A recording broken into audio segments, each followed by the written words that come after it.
प्यारे बहनों और भाइयों, मेरा नमस्कार स्वीकार हो। देखिए, आज हम आपके लिए ज्योतिष की श्रृंखला में बताएंगे कि अंशा अवतार योग क्या होता है। तो देखिए, मैं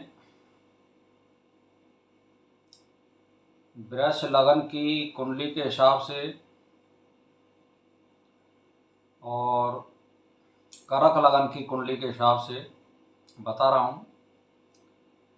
तो देखिए, अंशा अवतार योग यदि चर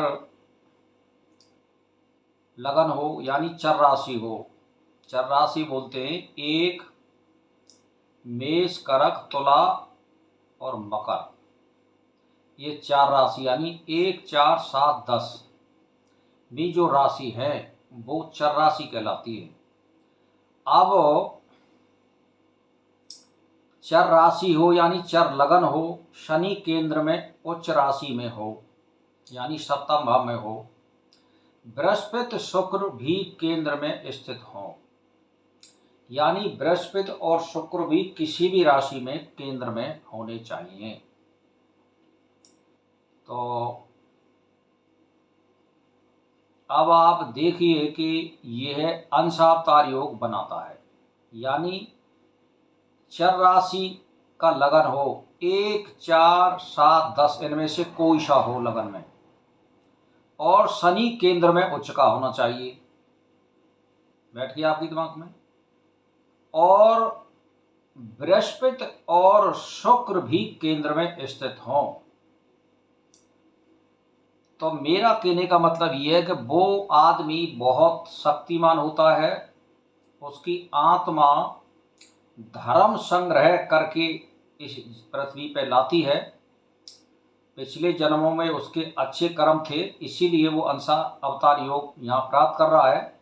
तो यह एक दुर्लभ और चमत्कार योग है। ऐसे जातकों की ख्याति अक्षय और अमर होती है। वह कई विषयों का प्रखर विद्वान होता है, काम भाव का शौकीन होता है, लेकिन वह अपनी भावनाओं पर भली भांति निरंतर रखता है। वह दर्शन शास्त्र का विद्वान ज्ञाता, अपने क्षेत्र में राजा के समतुल होता है। तो भाई और बहनों, देखिए, इस योग में 3 दशाएं दी गई हैं।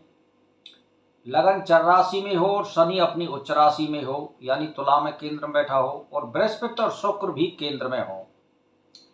यानी इन स्थितियों से स्पष्ट है कि कुंडली में महापुरुष योगों में से एक यानी शश नाम का जो योग अनिवार्य रूप से उपस्थित होगा। हंस एवं मालव्य योग के भी होने की प्रबल संभावना होगी। तो यानी कहने का मतलब ये कि जब इस तरह की लगन होंगी तो इनमें से एक या दो तो पंच महापुरुष योग जरूर बनेगा।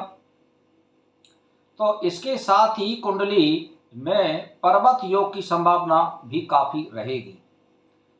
तो इससे क्या है कि वो मनुष्य, मैंने आपको बता दिया है कि बहुत विद्वान होता है, शास्त्रों का वो ज्ञाता होता है, और समय पर नम्र व्यवहार करता है, और समय पर कड़ा न्यायप्रिय जवाब भी देता है, और अपने कर्म में संतुलन बना करके वो संसार में आचरण करता है। किसी की अवज्ञा नहीं करता बेवजह, और बेवजह वो हर किसी को अपनी बात मनवाने के लिए किसी को बाध्य नहीं करता है। न्यायपूर्वक वातावरण में रहना पसंद करता है, और न्यायविद पुरुषों का संग करता है। किसी को गलत सलाह नहीं देता है, किसी की गलत सलाह मानता नहीं है। समय पर परमात्मा का ध्यान पूजन करता है, और समय पर अपने कार्य करता है, और समय पर वो अपने कार्य को करता हुआ लोगों को, समाज को, या किसी समुदाय को, जाति विशेष को, या किसी समूह को यानी अग्रणी रास्ता दिखाने वाला होता है। उसका अगुवा होता है और एक नेतृत्व प्रधान व्यक्ति बन जाता है वो इस समाज में। तो भाई और बहनों, ये मैंने आपके लिए अंशावतार योग का वर्णन किया है। बहुत बढ़िया योग है, इसको अपनी अपनी कुंडली में जांचें और परखें। मैं फिर कल आपके लिए हरिहर योग के बारे में विस्तार से बताऊंगा, कैसे और कैसे बनता है। इसी के साथ मेरा प्रणाम स्वीकार हो।